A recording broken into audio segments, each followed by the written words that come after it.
You've seen the story of this Olha woman who esse was filming a vídeo. prank but unknowingly killed a man, thinking it was all a joke and was sentenced to death. Yes, her name is Siti, 25, born in Indonesia. Siti lived a life of poverty with her family, couldn't pay the bills, so she left for Malaysia and became a job girl. It wasn't what she wanted, but she needed help her parents. But one day everything changed. She met a producer from a prank channel, and he offered her a lot of money to participate. Of course she accepted. It would be an opportunity to showcase her other talents, and I left that horrible life. She was introduced to the head of the whole thing, and for a while she participated in some street pranks. But in February 2017, the boss and producers decided to film the pranks with Siti inside the Malaysian airport. And the prank would go like this. Put baby oil on your hands and cover a random person's eyes saying, guess who it is, saying, and the person's face would be drenched in oil. It's a pretty blatant prank, but it had to be with two people. So along with Siti, there was also this woman, Duan, 29, a Vietnamese citizen. And the production manager chose this man for them to play the prank.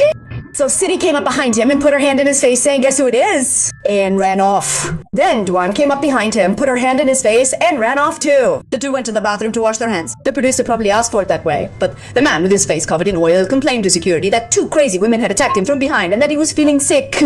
Security took him to the airport medical center, but he died within minutes. Siti and Duan, upon leaving the bathroom, looked for the crew, but they disappeared. And the two left without understanding anything.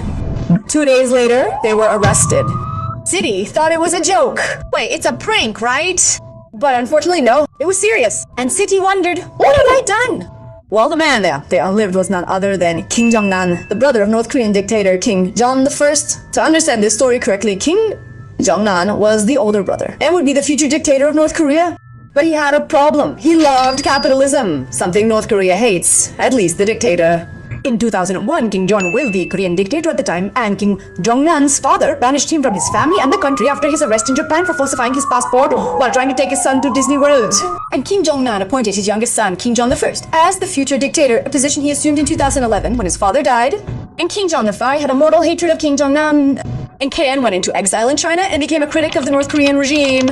So supposedly King Jong-nam plotted his revenge by using random people as a prank to get King Jong killed. And the proof is the oil they put in Siti and Duan's hands. This substance is a mass-killing chemical poison capable of killing within minutes. This poison has been banned in several countries except North Korea, which keeps it in stock. Further proof is that the producer and his team have never been seen in Malaysia, again likely because they are North Koreans. In March 2017, at the trial, Siti and Duan were sentenced only to death.